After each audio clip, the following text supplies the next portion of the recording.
edited movies anymore.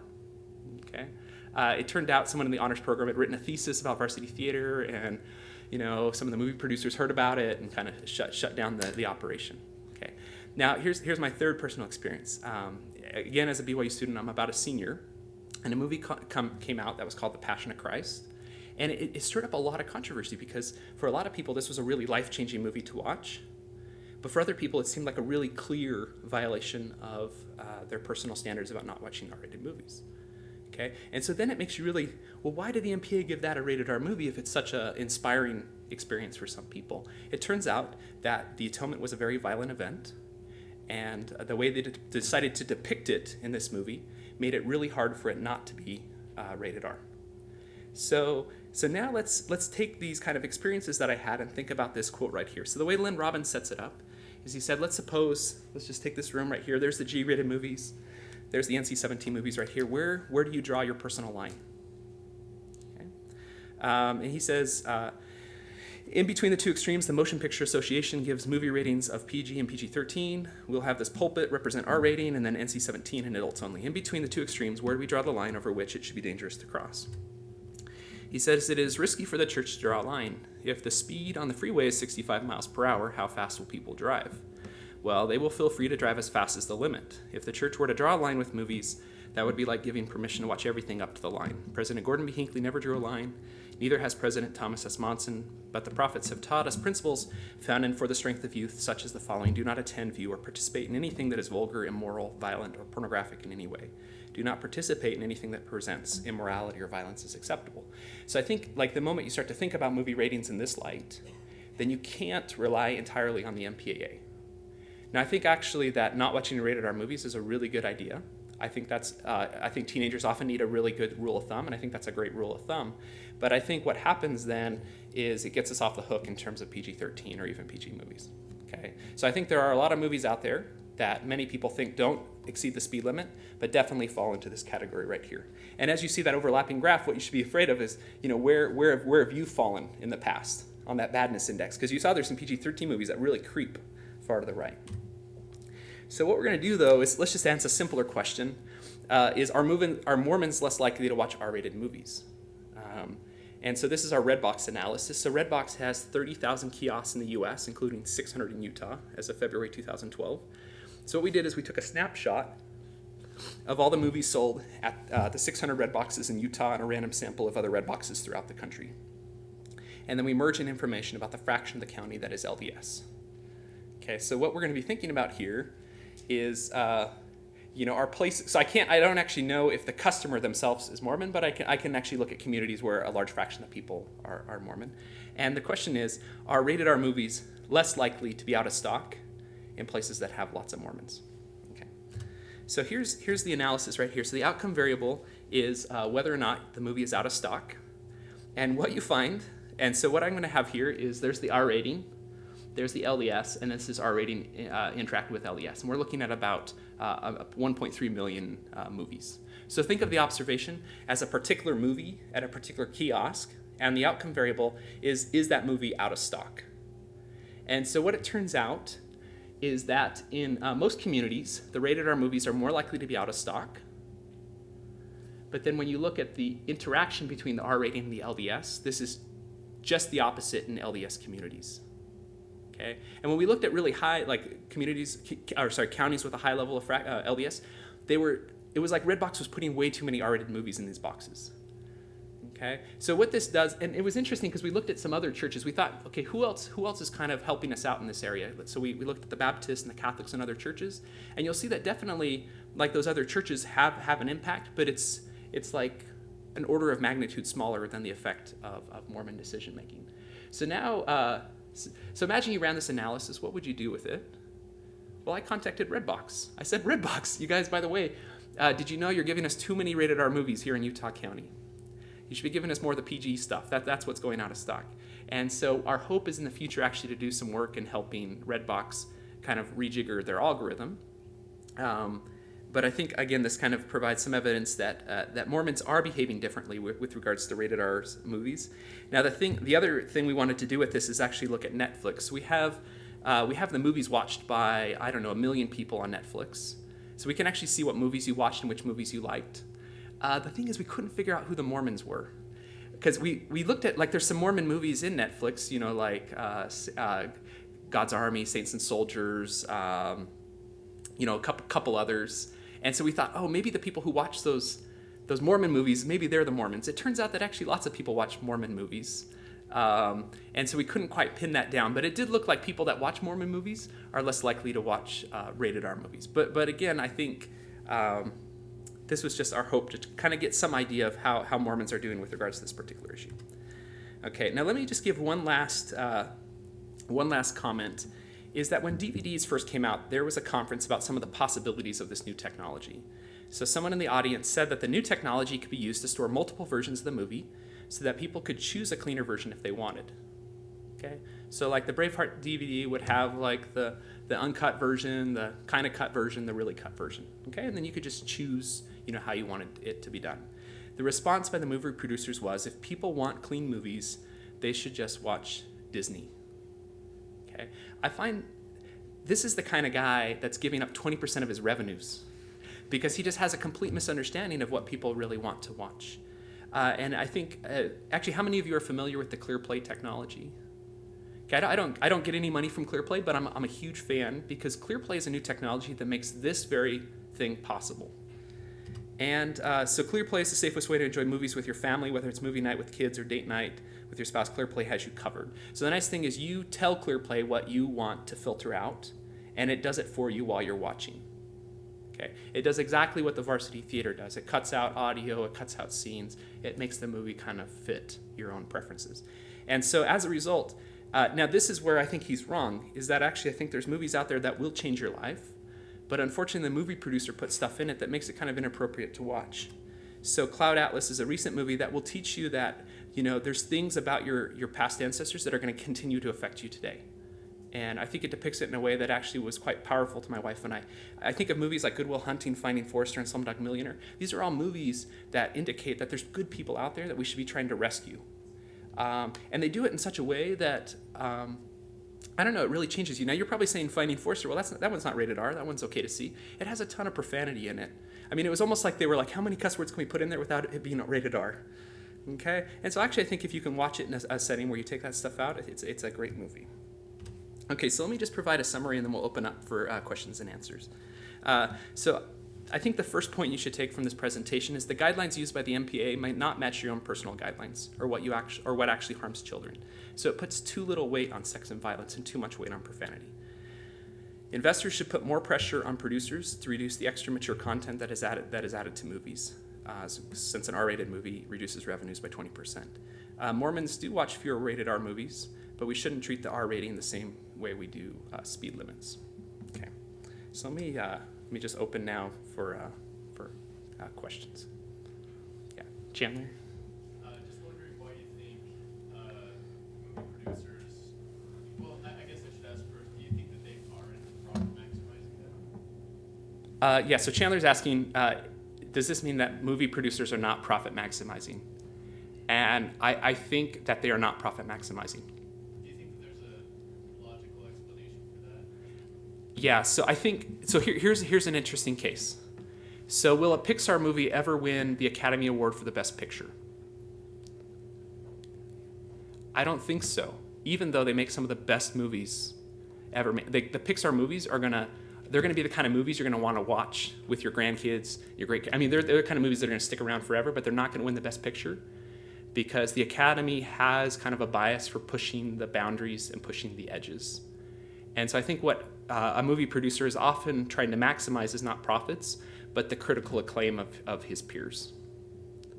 I could be totally wrong about that, but I think that's actually a pretty accurate depiction of what a lot of movie producers are trying to accomplish. Now that's fine. A movie producer can have those as his or her goals, but there's the huge part of whether they can pursue those goals is whether or not they have investors backing their actions. And so I've almost given up on communicating this kind of research to movie producers, but I think every investor out there should know about this stuff and should make it part of the discussion. Yeah.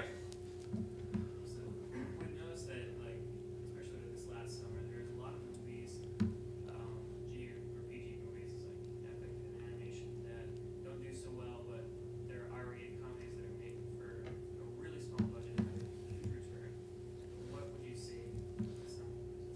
Yeah, so what I would say to that is that I would just go back to this picture right here. So this tells you kind of the averages across. So there's always going to be kind of the exceptions of, the R-rated movie that does very well. And there's always going to be the exceptions of the PG or G movie that doesn't do very well. So what I didn't put in here is the confidence intervals or the standard deviations. So these are the means. And so imagine that. So I think what you should, the way you make decisions is you use the mean as kind of your baseline, and then you ask yourself, okay, how much better is this going to do than the average rated R movie, or how much better is this going to do than the average G movie? And so I think actually as a typical decision rule, this is just what's going to happen on average. Now the thing is, I think this is actually a better way to think about it, because this is actually looking at the movies where it could have gone either way. And so I think actually King's Speech, if they hadn't taken out the F words and left it as an R-rated movie, I think they would have made a lot less money in the theaters than by switching to PG-13. Now, I think what you might be thinking about is there's some rated R movies that are just designed from the start to make it almost impossible for them to switch to PG-13. I'm more interested in movies that actually can kind of make changes on the margin. Yeah. So this is geared towards investors, and the majority of us won't be investors. Uh-huh. Won't ever have that opportunity. So the way we can influence movies is by, what movies we see. Mhm. The money we give to these companies by watching their movies. But things like ClearPlay undercut that. Yeah, that's a great. Yeah, so then actually what ClearPlay does is it actually creates an environment in which the bad movies. But now here's the main difference, though, is that movies are going to make a lot of their revenue off of theater revenues. And so ClearPlay does not help at all with that. But less and less is going towards that because of home stereo and things like that. Yeah, though I think that's a great. So I guess my right answer would be I should look and see, like, what would be really nice is to take a set of R-rated movies and see what fraction of the revenue is coming from the theaters and what fraction is coming from their DVD sales. Now, one thing is rated R movies actually don't do as well on the DVD market. So that might cut against it that way. I mean, what I would love to see is a ClearPlay option at the theater level. So you could have I'd hate to call it the Utah version, but we do have like Utah versions of Soda Pop. And so like you can imagine there's like the Utah Dr. Pepper, you can go watch the Utah version of the movie. But I think what that would do is just indicate that actually Mormons are this great group of people that actually care a lot about this. And they like to go watch movies, but they want to keep it clean. And so, yeah. As there are more companies out there, the company that made the movie is getting the same amount of money, whether or not somebody goes through ClearPlay or they go through straight Redbox or Netflix. And so, does that undercut, our voting dollars? A little bit. So if you think about like my wife and I getting Cloud Atlas from Netflix for, whatever we pay, probably $2 a movie. So Cloud Atlas is going to get their cut from Netflix. That's going to be much less than if the two of us had gone to the movie theater and given the movie producer, $12. So he's going to be getting 60 cents instead of $12. So I still think, I think ClearPlay is kind of helping us on the margin. So I think of ClearPlay as actually a great innovation at the personal level, but in terms of actually producing bigger, more money for the R-rated movies, they're going to have to do something at the theater level. Yeah, the red shirt. So the question I had was when you did the regression on just restricted sample. Yeah. Uh-huh. Is that just a smaller? Yeah, it's a smaller sample. So what I'd be worried about is if I did the restricted and my coefficient got a bunch smaller. So I'm losing precision because of sample size. But again, like if I had to make my best guess then, so the precision actually cuts both ways. It means my best guess is 25%, but given that standard error, it could be much, much worse. And so if I'm trying to give you advice as a movie, like as a movie producer, like you might actually care a lot about the much, much worse than you do. That would be really bad to, move 2 standard deviations past that. Yeah, right there in yellow. So a lot of your analysis is based on this badness index Uh-huh. you constructed. It seems to me there is uncertainty in that badness index because you have these R-rated movies that are like clear down to the tail, which seems really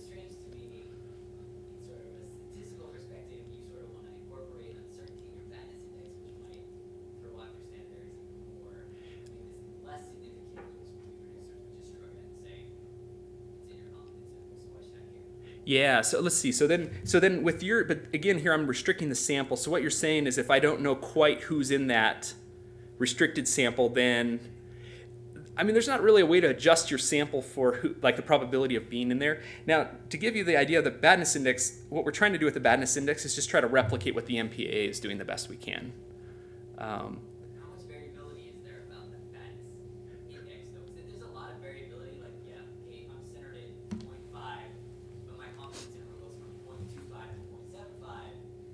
Yeah, well, and that's partly why we tried to use the F word rule, because the F word rule has this nice flavor, which is, 3 F words, you can still be PG-13, 4, you're just out of luck. But you're right, that doesn't help me on the badness index. So let's see. No, I'd have to, yeah, there's probably some other approaches. I still think like in terms of like average revenues, this is probably the best, my best guess. So again, it'll probably be a precision issue, like how sure can I be? But then again, that just fits in the, how bad could it be then if you do it, yeah. Your confidence interval has, a positive. You could also make the argument, hey, making more money for R-rated movies is just as likely. Yeah, so then what you would want to do is take that confidence interval and run it through a utility function. And I think if you have any level of risk aversion, it's the bad outcomes that are going to be, really, really bad. Yeah. Yeah, Bryson? If ClearPlay was implemented at a theater level, Yeah. would that possibly provide an incentive for these movie makers that are consistently making R-rated movies to continue to make R-rated movies and not to clean up? Well, that's the best state of the world, right? Like, Then you still get I mean, you don't want to censor. I mean, in some sense, like if there are people, like, so I think the biggest issue is there's people out there that like to see sex and violence. And do I want a world in which I don't let them watch what they want to watch? I don't know. Like, I prefer a world, like I'd actually prefer a world where we prohibited alcohol. But there's not a lot of people that agree with that. So like, I think of my second best world to be one in which I can watch what I want to watch. You can watch what you want to watch. We could differ. Bryson, you and I probably don't differ, but it's fine. If I have a friend that likes to go watch people get killed and other things, and he wants his kids to see that, that's totally fine. But I would just, like as an economist, I'd love to preserve choice. But I think what movie producers are doing is not giving us the choice. And I mean, one way you could look at it is I bet because they show edited movies on broadcast television, so I bet when that really famous rated R movie comes out in Utah, I bet if you looked at the broadcast ratings of that really critically acclaimed R-rated movie, I bet when it comes out on TV in Utah, the ratings go up quite a bit, which is just saying there's a bunch of people there that want to see it. They just don't want to see the bad stuff. Okay, maybe one more question. And I'll stick around for just a couple minutes if you have. Yeah, okay. Have you done any research on how the R-rated movies like the violence and sex and stuff affects the crime rates? Yes, I haven't. So Mark Callister's here. He probably knows the research better than I do. Like as an economist, this is hard. And let me just tell you that the best paper I know about on this that's done it recently. So this is Gordon Dahl and Stefano Della Vigna. So they look at when violent movies come out, and they look at the crime rate right when those violent movies come out. And what's really surprising at first is that you actually see the crime rate go down when these violent movies come out. And they call this an incapacitation effect. Okay, so these people that are normally out engaging in violent actions against each other, they're actually in a room watching a movie rather than out hurting people. But what you find is actually, if you find a similar movie that attracts the same population of people, but doesn't have violence, it actually has an even bigger effect on violence. So what they say is there's actually a direct effect of violent movies on violence, but also an incapacitation effect, is that you're actually taking some of the group out. But again, that doesn't get at the long-term question of if we're exposing people to violent media, does it actually increase crime? I don't know quite how to get at that, though I know lots of people have looked at it. So, okay.